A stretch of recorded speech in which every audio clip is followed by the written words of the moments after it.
안녕하십니까. 미사웰치과 임상철 원장입니다.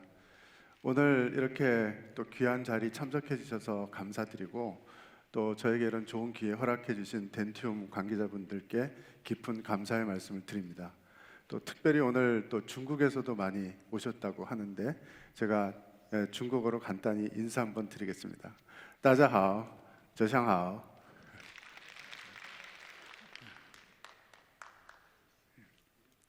오늘 제가 준비한 내용은 주로 브라이트 TL을 가지고 우리가 어떻게 하면 임상을 좀 쉽게 수월하게 풀어갈 수 있을까 하는 내용을 좀 준비해 보았습니다.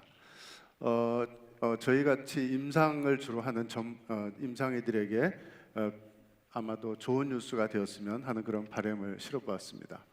내용은 두 가지입니다. 첫 번째는 브라이트 TL에 관한 소개와 적용, 두 번째는 우리가 방금 전에 훌륭한 강의를 해주신 우리 이중석 교수님처럼 이 힘든 GBR을 어떻게 하면 좀 더 간단하게 할 수 있을지, 그런 재료와 관련된 소개를 좀 하려고 합니다.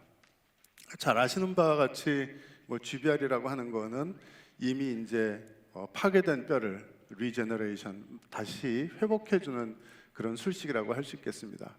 이러한 상태를 이렇게 만들어준다든지, 또는 이러한 상태를 이렇게 만들어주는 걸 우리가 흔히 GBR이라고 합니다. 그러나 이렇게 두 장의 사진에서 담지 못한 중간에 많은 과정이 있죠. 그리고 또 복잡한 술식들이 있습니다. 그래서 이제 그러한 것들을 좀 더 쉽게 해볼 수는 없을까 하는 게 아마 모든 임상의들의 바람이지 않을까 싶습니다. 특히나 이제 구치부 같은 경우도 방금 이제 이중석 교수님께서 잘 설명해 주셨죠. 데이터와 이런 것들을 통해서 오히려 그러한 내용들이 저에게 굿뉴스가 되었습니다. 꼭 2mm를 확보할 필요는 없다. 본 엔벨롭 내에만 심는 게, 본 엔벨롭 내에 심는 게 더 중요하다. 이렇게 또 이제 저에게 용기를 주셔서 한 번 더 시도를 해보게 되었습니다. 우리가 잘 아는 그런 그 GBR의 컨셉 중에 여러 가지가 있지만, 홈레이왕 선생님이 발표하신 이 내용이 있죠. 패스 시얼이라고 하는, 누구나 다 아는 그런 내용일 것 같은데, 이미 발표된 지가 한 20년이 됐어요. 그래서 그 사이에 이제 많은 그런 컨셉들도 변화가 있었고, 또 지금도 여전히 변화되고 진화되는 중이라고 생각을 합니다. 그래서 이제 일반적인 우리가 GBR이라고 한다면 이런 식으로 진행을 합니다. 디펙트가 있고요. 그러면 이제 이 정도의 그런 월이 좋을 때는 당연히 임플란트를 같이 심으면서 GBR을 하시겠죠. 그래서 임플란트를 심고 그 다음에 부족한 부분들을 우리가 뼈 이식을 하고요. 그 다음에 멤브레인으로 덮게 됩니다. 그래서 콜라겐 멤브레인으로 잘 덮고, 그러나 이제 덮기 전에 또 고정을 좀 해야 되기 때문에 보통의 경우는 페리오스테알 슈처링을 많이 하죠. 그래서 릴리징 인시전을 좀 해서 골막 분리를 해야 되고, 그리고 가장 외층은 또 우리가 프라이머리 크로저를 원칙으로 하는 그런 그 이유 때문에 또 잘 꼼꼼하게 수처를 하게 됩니다. 그래서 이제 이러한 과정을 거쳐야지만 우리가 원하는 소기의 그런 양질의 뼈를 이렇게 달성을 할 수가 있겠고, 대부분의 경우는 시간이 최소 한 4개월 정도는 걸리는 것 같습니다. 물론 디펙트에 따라 차이가 있죠. 그래서 최종 보철까지 잘 갔고요. CT를 보시면 술전 양상하고 임플란트를 심고 GBR을 했을 때, 그 다음에 보철이 들어갔을 때 양상이 이제 이렇게 변화가 있습니다. 물론 이제 롱텀하게 좀 더 봤을 때는 이쪽 외측에는 코티칼이 좀 더 단단해질 거라고 생각을 하고, 리모델링을 통해서 아마 볼륨은 좀 줄어들지 않을까 하는 그런 예상을 해봅니다. 전치부 같은 경우도 마찬가지입니다. 전치부 같은 경우도 우리가 보면 요즘에 이제 많이 하고 있는 그런 발치 즉시 임플란트인데요. 특히나 이렇게 이제 발치화가 크고 바이오타입이 띵한 경우에는 조금 까다롭습니다. 그러나 일단 기본적으로 우리가 초기 고정을 얻는데 집중을 해야 되기 때문에, 저 같은 경우에는 이제 이런데 수프라인 픽스처를 많이 사용을 했고요.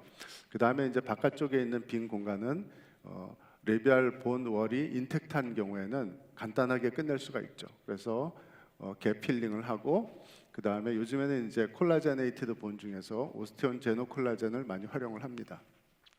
수처를 하고 기다리면 이렇게 힐링이 잘 됩니다. 그리고 나서 우리가 프로비저널 레스토레이션을 집어넣고 진지바 몰딩을 합니다. 경우에 따라서는 한 2, 3개월 이상 하는 경우도 있고요. 그리고 나서 이제 최종 보철이 들어가게 되고 그나마 이제 환자가 좀 만족할 만한 그런 상태로 가게 되는데 이 과정 또한 그렇게 간단치는 않습니다. 이 경우는 이제 훨씬 더 좀 어렵죠. 왜냐하면 폭이 좀 적습니다. 이렇게 좁은 골폭에서 할 때는 일반적인 픽스처로는 좀 곤란하고 우리가 알고 있는 이제 에날라인 픽스처인데요. 직경이 3.0짜리가 있습니다. 그래서 그러한 임플란트를 주로 활용을 해서 제가 해왔고요. 페네스트레이션 디펙트나 이런 것들이 동반되어 있을 때는 간단한 GBR을 통해서 우리가 동시에 임플란트를 심게 됩니다. 이거는 이제 예전에 오스티온 3와 콜라겐 멤브레인을 통해서 한 케이스고 4개월 후에 역시 열어보면 좋은 그런 결과를 임상적으로는 얻을 수 있었습니다. 최종 보철까지 갔고 보철은 깔끔하게 잘 마무리된 것 같습니다. 물론 인터덴탈 파필라 쪽이 조금 아쉽긴 합니다만 그래도 이 정도면 만족할 만하다고 생각이 듭니다. 자, 그러나 뭐 이렇게 이제 작은 디펙트, 간단한 디펙트 이런 것만 있으면 얼마나 좋겠습니까? 우리가 볼 때는 또 이런 어려운 것들도 많이 있습니다. 다양한 접근 방법이 있겠지만 이러한 것들을 풀어가는 데 있어서 오늘은 좀 우회하는 방법에 대해서 좀 설명을 해볼까 합니다. 그 중에 가장 중요한 것은 임플란트 시스템입니다. 우리가 임플란트 시스템을 조금만 다른 걸로 바꾼다면은 좀 더 쉬운 그런 방법으로 우리가 해결을 할 수 있지 않을까. 그 중에 이제 가장 대표적인 게 브라이트 TL입니다. 가장 최근에 각광을 받고 있고 커넥션은 익스터널 커넥션입니다. 왼쪽에 있는 거는 이제 초기에 우리가 임플란트를 하셨던 분들은 아마 기억하실 텐데요. 브로네박 임플란트입니다. 이때가 익스터널 커넥션이었고 이 커넥션의 그 형태에서 어떤 차이가 있냐면 일단 베벨드 익스터널 커넥션으로 바뀌었습니다. 익스터널 커넥션이긴 한데 베벨이 있다. 그래서 여기 보시면 접촉면이 늘어나고 훨씬 더 펌하고 스트롱한 그런 커넥션을 가져갈 수 있다는 게 큰 장점이라고 할 수 있겠습니다. 우리가 보통 보면 브라이트 티슈 레벨 TL이라고 하면 티슈 레벨 그 스트라우만 계열의 티슈 레벨을 자꾸 생각하게 되는데 이 경우는 그렇지가 않습니다. 익스터널 커넥션이라는 것을 기억하셔야 되겠고요. 플랫폼은 3.8이에요. 단일 플랫폼으로 되어 있고 이미 벌써 많은 분들이 사용을 하시는 걸로 알고 있기 때문에 간단히 설명을 드리자면 진제발 하이트는 1.5, 최근에는 2.5도 사용을 하실 수가 있습니다. 그 다음에 이제 길이는 기본적으로 여기 표면 처리가 되어 있는 데서부터 우리가 길이를 따지게 되고 홀수로 나갑니다. 7, 9, 11 이렇게 나가죠. 그리고 방금 말씀드린 것처럼 플랫폼은 직경에 상관없이 단일 플랫폼으로 되어 있고 다양한 그런 보철 옵션들이 제공이 되고 있습니다. 그래서 이러한 그 픽처의 가장 큰 특징 중에 하나는 보시는 바와 같이 스레드가 굉장히 샤프합니다. 스레드가 샤프하다는 얘기는 강력한 초기 고정과 넓은 표면적을 제공해 주기 때문에 얼리 로딩에 상당히 유리하다고 생각이 들고요. 초기 고정 얻기가 굉장히 쉽습니다. 그래서 선생님들이 한번 심어 보시면 기존에 우리가 심던 픽스처하고는 비교가 안 될 정도로 아주 쉽게 심플한 드릴링과 픽스처의 플레이스먼트가 가능하다고 느끼실 거고요. 그 다음에 이 픽스처의 특징은 가운데가 뚱뚱합니다. 배 부분이 뚱뚱한데 그래서 이 부분에서 고정력을 많이 얻게끔 되어 있고 되려 탑 부분에서는 이제 고정력이 약간 줄어드는 그런 상태를 보이는데요. 그 이유는 캔서러스 본에서 집중적으로 고정력을 얻게끔 디자인이 되어 있고 그 다음에 이쪽 마지널 본 쪽에서는 고정력이 조금 줄어드는 이유는 이 코티칼 본 쪽에 스트레스를 줄임으로써 코티칼 본 로스가 되는 걸 방지하기 위함이라고 합니다. 그다음에 가장 관심이 많은 게 이제 스트렝스, 강도일 텐데요. 이 표를 자세히 봐주시기 바랍니다. 여기 보시면 이제 빨간 색깔이 브라이트 티슈 레벨인데 직경 3.5에서 보면 충분히 구치부에서도 심을 만큼의 그런 강도가 나옵니다. 그리고 이쪽에 보시면 4.0 같은 경우는 일반 인터널 커넥션에 거의 그 4.5에 해당하는 그러한 강도를 주고 있습니다. 그렇기 때문에 실제로 우리가 주로 사용하는 것은 저도 그렇지만 직경 3.0과 3.5입니다. 그래서 잘 아시는 것처럼 임플란트에서 직경 1mm가 줄어드는 것은 상당한 그런 엄청난 메리트가 있고 임상하는 사람들한테는 엄청나게 굿 뉴스라고 할 수 있겠습니다. 그래서 여기 이제 쭉 나와 있는데 지금 이제 우리가 사용 가능한 것은 2.0에서부터 이제 5.0인데요. 저는 뭐 저렇게 굵은 거를 써본 적은 거의 없고요. 아까 말씀드린 것처럼 주로 많이 쓰는 게 2.5, 3.0, 3.5까지를 쓰고 있습니다. 이 세 개의 라인이 있으면 보통 웬만한 데는 다 커버가 되더라고요. 자, 그리고 이제 임상 케이스를 한번 보겠습니다. 여기 보시면 이제 연세가 77세, 지금은 이제 더 드셨겠죠. 이제 발치한 지가 한 4개월 됐고요. 여기 이제 심겠다고 오셨는데 문제는 이제 옆에도 모빌리티가 있고 그래가지고 여기도 이제 빼기로 결정을 했고요. 그 다음에 이제 임플란트를 심기로 했습니다. 근데 보시는 바와 같이 뒤쪽에 저쪽 이 후방으로 갈수록 신경관과의 거리가 굉장히 가깝고 뒤에 심어놓은 것도 거의 신경관에 CT를 보니까 다 있더라고요. 그렇다고 또 이 연세 많으신 분을 아까 보신 복잡한 그런 수술을 통해 가지고 이만큼 팅팅 붓게 만들고 한 일주일씩 멍이 들게 만들고 이렇게 하기에는 참 쉽지가 않습니다. 건강도 전신 건강 좋은 분이 아니었기 때문에 저에게는 또 비밀 병기가 있었죠. 그래서 간단하게 브라이트 TL을 심었습니다. 뭐 드릴링도 몇 번 할 것도 없어요. 한 3번이면 다 끝납니다. 그래서 뒤에는 되려 직경 3.5, 앞에는 이미디드 임플란테이션이었기 때문에 4.0, 뭐 길이는 7mm가 충분했고요. 그래서 2개를 심어가지고 간단한 뼈 이식과 함께 마무리를 했습니다. 요즘에 저는 이제 이렇게 발치한 자리는 오픈 운드 스타일로 그냥 내버려 둡니다. 그래도 재료가 많이 좋아졌기 때문에 재료를 잘 활용한다면 좋은 그런 힐링을 보이고 있습니다. 이 경우에는 오스테온 제노 콜라겐을 활용을 하였습니다. 자, 그래서 보시면 2주 후에 스티치 아웃 할 때쯤 되면 벌써 저렇게 다 아물어 있습니다. 그리고 환자분도 뭐 부은 것도 전혀 없었고요. 너무도 이전에 했던 임플란트에 비해서 편안하다고 그렇게 또 좋은 말씀을 해주고 가셨습니다. 그래서 5주 차에 보철을 했는데 요즘에는 이제 5주까지 기다리지는 않습니다. 고정력이 좋으면 웬만하면 이제 한 달쯤 돼서 바로 하기는 하는데 이 경우에는 5주 차에 이제 했습니다. 그래서 CT를 보시면 캔슬러스 본 쪽에 완전하게 인게이지가 되어 있기 때문에 아주 좋은 양상을 갖고 있고요. 바깥쪽에 우리가 약간의 오그멘테이션 한 거는 그야말로 어디셔널리 그냥 컨초 오그멘테이션 컨셉으로 한 거지 저게 뭐 꼭 뼈가 안 된다 그래서 대세 지장이 있거나 그런 건 아닙니다. 뒤에도 36번 자리는 더더욱이 마찬가지고요. 그래서 이렇게 간단하게 해서 마무리를 하였습니다. 그래서 환자분도 편안하게 만족해서 돌아가셨고 저 또한 편안한 마음으로 하루를 보낼 수가 있었습니다. 그래서 구치부 같은 경우에는 굳이 굵은 걸 심을 필요가 없습니다. 이 브라이트 TL 시스템을 쓰신다면 직경 한 3.5 정도면 충분하기 때문에 결론적으로는 그 본 그래프팅, 뭐 복잡한 GBR을 엄청나게 줄이는 그런 효과를 가져올 수가 있고요. 저희 같은 임상의들한테는 굿뉴스이긴 합니다만 우리가 이런 그 뼈 이식제를 파는 회사들에게는 좀 배드 뉴스일 수도 있겠습니다. 그러나 저희들한테는 아주 굿뉴스죠.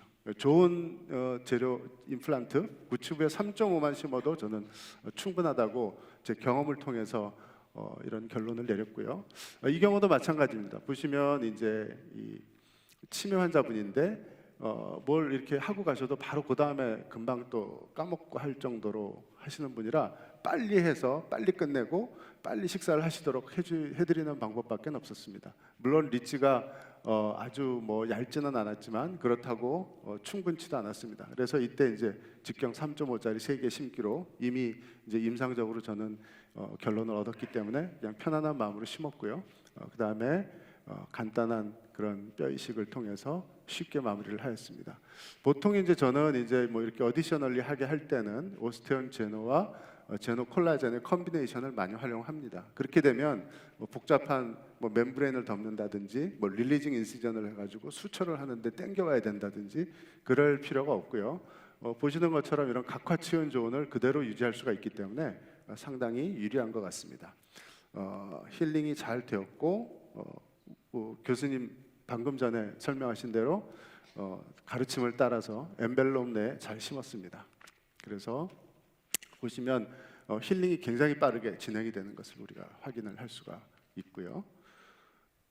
브라이트 TL 같은 경우는 이제 뭐 당연히 전치부에서도 월등한 효과를 나타냅니다. 예, 기존에는 제가 이제 이러한 케이스에 인터널 커넥션 대신에 익스터널 커넥션 시스템을 주로 썼습니다. 이런 경우 보통 임플란트를 심으면서 뼈 이식을 했고, 그러나 이제 모든 케이스에 다 멤브레인을 집어넣거나 이렇게 해서 하지는 않았고요. 저 또한 그런 아까 설명해 주신 그 리텐티브 플랩 컨셉까지는 아니었지만 이런 플랩을 좀 잘 이용을 해가지고 간단한 이런 그 뼈 이식과 GBR 컨셉으로 적용을 했었습니다. 물론 이 경우는 멤브레인은 사용을 하지 않았습니다. 3개월 후에 적절한 결과가 얻어져서 보철을 했는데 1년쯤 지나니까 이런 마지날 본 쪽이 살짝 흡수가 됐는지 진지바가 리세션이 좀 되는 게 확인이 됐고요. 그 다음에 이제 3년쯤 지나니까 여기 보시는 것처럼 조금 더 이렇게 내려가는 것이 보였습니다. 그러나 이러한 것들이 크게 문제는 없지만 만약에 이게 전치였다면 상악 전치부였다면 문제가 좀 달라졌겠죠. 그때는 아마 환자분이 상당한 컴플레인을 하지 않았을까 하는 그런 생각을 좀 해봅니다. 그래서 이제 요즘에는 이제 인터널 커넥션을 사용을 하지 않고요. 대부분의 경우는 지금 보시는 것처럼 브라이트 TL의 스몰 다이아메타 3.0이나 2.5를 심습니다. 절대로 3.5 이상 심을 이유는 없고요. 하악 전치부에는 그렇게 굵은 걸 심으면 감당이 안 됩니다. 그래서 3.0 내지는 2.5도 좋습니다. 그래서 2.5 또 너무 리치가 더 좁으면 2.0도 쓸 수 있겠죠. 그래서 이런 경우에는 플랩을 최소한으로 합니다. 거의 요즘에는 플랩을 잘 열지 않고 수술을 하는데요. 다 그 브라이트 TL 덕분이라고 생각을 합니다. 오스티온 3 콜라겐을 5년 전에 해놨던 건데 이렇게 뼈가 단단하게 됐습니다. 여기다 심고 여기도 마찬가지로 그런 간편 심플러 본 그래프팅 컨셉으로 마무리를 했습니다. 힐링 상태 양호했고 보철물이 잘 들어갔습니다. 그래서 마찬가지로 이렇게 잘 마무리가 된 케이스인데요. 이 경우를 보시면 우리가 이제 뭐를 알 수가 있냐면 여기 보시면 소프트 티슈 존이 굉장히 단단하게 펌하게 유지된다라는 느낌을 받으실 겁니다. 굳이 복잡한 그런 그 이론적인 근거를 대지 않더라도 잘 아시는 것처럼 임플란트 픽스처가 적절하게 가는 것이 안쪽에 잘 단단하게 심겨져 있기 때문에 그만큼 이런 바이올로지컬한 부분에서는 장점이 있다라고 생각을 합니다. 자, 두 개를 비교해 보시면 확연하게 좀 차이가 납니다. 상황이 다르고 환자도 다르고 여건이 다르기 때문에 절대적으로 똑같이 비교할 수는 없습니다만 대체적으로 인터널 커넥션에 가는 그 픽처를 쓰는 것보다는 브라이트 TL 커넥션이 훨씬 더 좋구나 하는 거를 저는 임상의로서 감히 말할 수가 있을 것 같습니다. 그래서 저는 하악 전치부에 주변 분들한테 많이 소개를 합니다. 하악 전치부 힘들어하지 말고 브라이트 TL을 써봐라. 그러면 훨씬 더 쉽게 편안한 그런 그 임상이 될 것이다라고 얘기를 하고요. 그러나 이제 브라이트 TL이 이런 네로우 리지라고 해서 전치부, 하악 전치부 또는 이런 데만 심겨지는 건 아닙니다. 보시는 것처럼 상악 구치부에 사이너스 같은 데에서도 많이 활용이 됩니다. 정상적인 본 위드스를 가지고 있고 상악동도 사실은 그렇게 어렵지 않은 잔존뼈가 이렇게 적절히 있는 경우인데요. 상악동의 같은 경우는 이제 선생님들이 요즘에 많이 쓰고 계시는 컴팩션 드릴, 다스크 심플 키트에 들어있는 컴팩션 드릴을 이용해서 간단하게 바닥을 밀어 올리고 그 다음에 이제 오스티온 제노 콜라겐을 수화시켜 가지고 좀 조각을 내서 밀어 올리고 드릴하고 밀어 올리고 드릴하고 그러면 크리스탈 어프로치가 간단하게 끝나죠. 그리고 임플란트를 심고 그 다음에 추가로 조금 더 어디셔널 본 그래프트를 할 수도 있겠고요. 그 다음에 이제 오픈 플랩 컨셉으로 그냥 적당히 이렇게 꼬매 놓으면 잘 아물게 됩니다. 그런데 한 가지 선생님들이 기억하셔야 될 거는 임플란트 픽처의 깊이를 조금 더 깊게 넣을 수 있습니다. 브라이트 TL이. 그러나 조금 깊게 넣겠다라고 생각하셨을 때는 반드시 이런 디지털 어바트먼트를 체결하실 것을 추천을 드립니다. 나중에 잘 못 찾아요. 뼈도 오버그로스 되는 경우도 있고 소프트 티슈가 워낙 조직 친화적이라 확 덮기 때문에 나중에 다시 이제 여러 가지 찾으려고 그러면 조금 번거로울 수가 있습니다. 그래서 조금 깊게 넣겠다라고 생각하실 때는 반드시 디지털 어바트먼트 커넥션을 추천을 드립니다. 이 경우에는 직경이 굵습니다. 4.5짜리를 한번 심어봤는데 이 이후로는 4.5 이상은 심지 않습니다. 따져보니까 거의 이 본 레벨이 한 5.0하고 맞먹더라고요. 그리고 길이도 그렇습니다. 이게 말이 9mm지 실제로 보면은 표면 처리된다면 9mm이기 때문에 1.5mm 진지발 존까지 치면은 이게 10mm 가까이 되는 겁니다. 그래서 저는 원래 상악동 쪽에는 8mm 이상을 잘 심지를 않기 때문에 요즘에는 이제 7mm까지만 심고 있습니다. 보철 옵션은 뭐 디지털 어바트먼트, 타이 베이스, 타이 블랭크를 이용을 해서 보철을 하실 수가 있고 당연히 커스텀으로도 제작이 가능합니다. 그래서 이렇게 제작을 해서 집어넣게 되고 커넥션하고 보시는 것처럼 프로파일이 아주 우수합니다. 에머전시 프로파일도 깔끔하게 잘 나오고 있고요. 이 경우는 제가 일부러 수프라 진지발로 마진을 했기 때문에 메탈 컬러가 살짝 보입니다. 자, 이 경우 한번 보겠습니다. 소구치입니다. 페일드 돼서 뽑게 되고 뽑으면서 임플란트를 바로 같이 심었습니다. 심고 심을 때 이제 이 스레드가 굉장히 샤프한 나사선을 갖고 있기 때문에 고정력은 크게 걱정은 하지 않으셔도 되고요. 그 다음에 이제 빈 공간은 갭 필링이라고 하는데 그 소켓 안에다 인트라보니 소켓 필링을 하는 거죠. 이때도 이제 저는 주로 뭐 오스테온 제노를 주로 쓰고 있습니다. 그 다음에 그 위에다가는 오스테온 제노 콜라겐이나 또는 요즘에는 조금 이따 소개드릴 콜라겐 그라프트를 좀 잘라가지고 이렇게 집어넣으면 흔히 말하는 오픈 운드 컨셉으로 힐링을 시킬 수가 있고 조직을 많이 당기거나 뭐 복잡한 그런 플랩 매니지를 하지 않아도 되는 큰 장점이 있습니다. 길이는 뭐 적당히 해가지고 바이코티칼 픽세이션을 충분히 할 수 있도록 그런 길이로 되어 있고요. 이 경우에는 이제 9mm인데 뭐 길이가 충분했습니다. 7mm 심어도 되는 케이스고 뭐 9mm를 심어도 되고 뭐 그렇습니다. 결론은 뭐냐면은 어지간한 뼈에다가는 우리가 크게 옛날처럼 크리스탈 어프로치 해가지고 뼈를 많이 넣지 않아도 된다라는 그런 말씀입니다. 자, 그러면 이제 또 이런 부분도 있습니다. 좋다. 리치 좁은데도 오케이. 또 뭐 상악동이나 이런 구치부 약간 넓은데도 뭐 소프트본도 오케이. 그러면 에세릭 에어리아에서는 어떻게 하느냐? 에세릭 에어리아에서 걱정을 많이 하십니다. 이게 티슈 레벨이라는데 과연 임플란트 그 보철이 깔끔하게 될 것인가?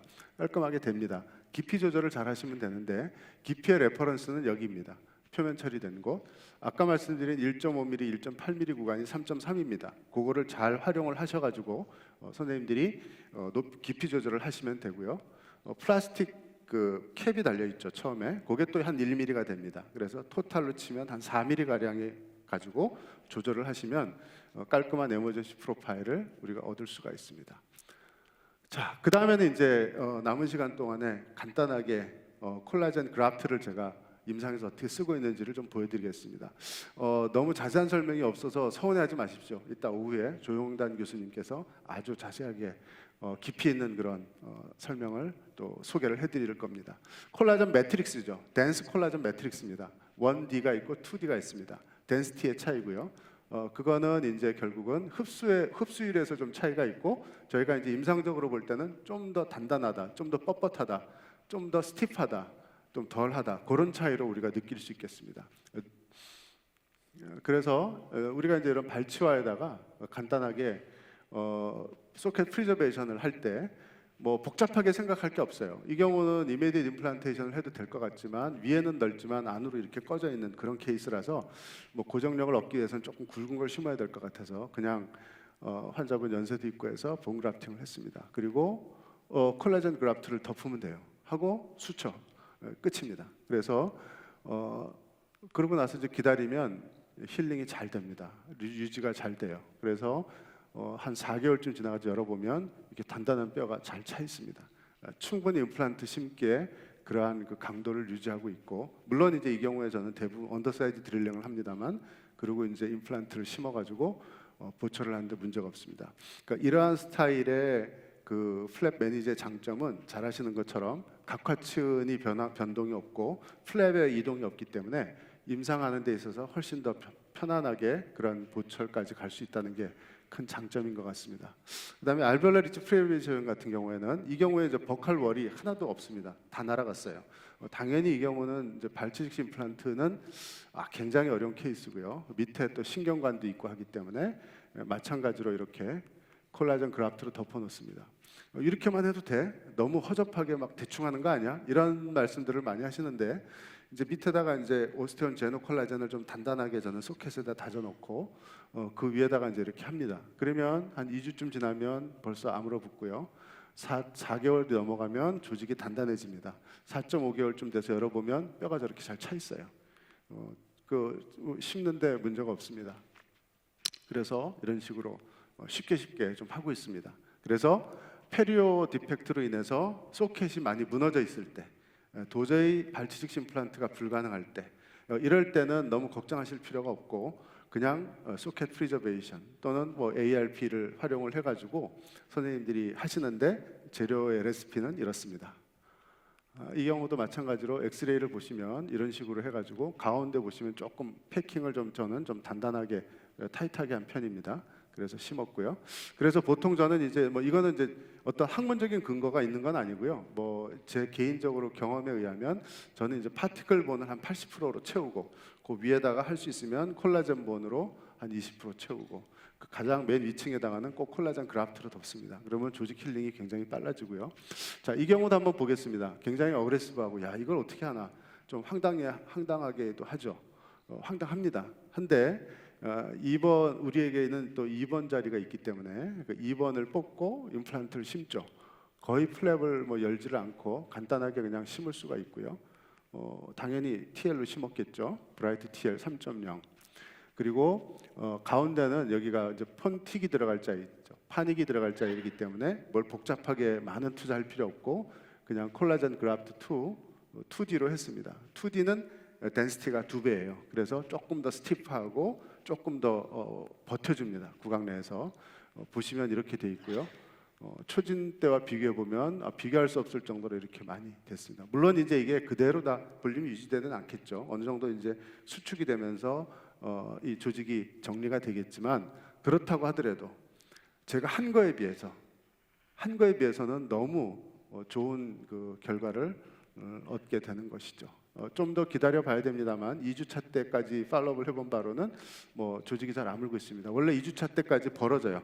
이 특징은 약간 벌어지기 때문에 놀랄 필요가 없어요. 벌어졌다가 다시 붙습니다. 멤브레인이랑 가장 큰 차이점이 그겁니다. 멤브레인이 만약에 이제 이렇게 노출이 되면 그 다음부터는 좀 복잡해지죠.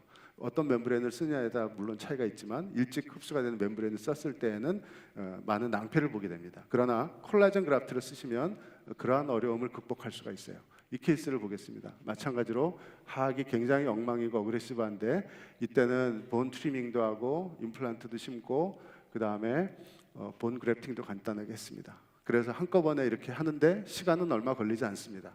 임플란트 심는데 워낙 시간이 짧게 걸리고 본 트리밍도 금방 끝낼 수가 있고요. 재료 자체도 이미 준비되어 있는 오스테온 제노나 콜라겐 그라프트를 이용하기 때문에 별로 복잡할 게 없죠. 보시는 것처럼 버티컬 인시전 없습니다. 그 다음에 크게 뭐 페리오스탈 릴리징 인시전 없어요. 그냥 플랩만 조금 열었다가 다시 약간의 릴리징이 되면 그냥 해서 덮습니다. 이 경우는 이제 본을 갖다 많이 컨처링을 했기 때문에 플랩이 조금 여유가 있어가지고 쉽게 다쳤고요. 그 다음에 이제 치아 자체가 좀 울퉁불퉁하게 크라우딩이 있었기 때문에 트리밍을 하고 나니까 플랩이 여유가 있었습니다. 11차 때 벌써 다칩니다. 그렇기 때문에 참 좋은 재료구나 하는 것을 저는 느끼고 있고요. 그래서 이제 저는 임상에서 항상 이런 요즘에는 콜라겐 그라프트를 많이 활용을 하는 편입니다. 이 케이스를 한번 마지막으로 보겠습니다. 어떠신가요? 보시면 뭐 이렇게 저거는 빼야 되겠죠. 빼야 됩니다. 뭐 여러 가지 이제 나름대로 방안들이 있으실 겁니다. 그런데 그 중에 이제 제가 했던 거는 빼고 그리고 나서 바로 임플란트를 심게 됩니다.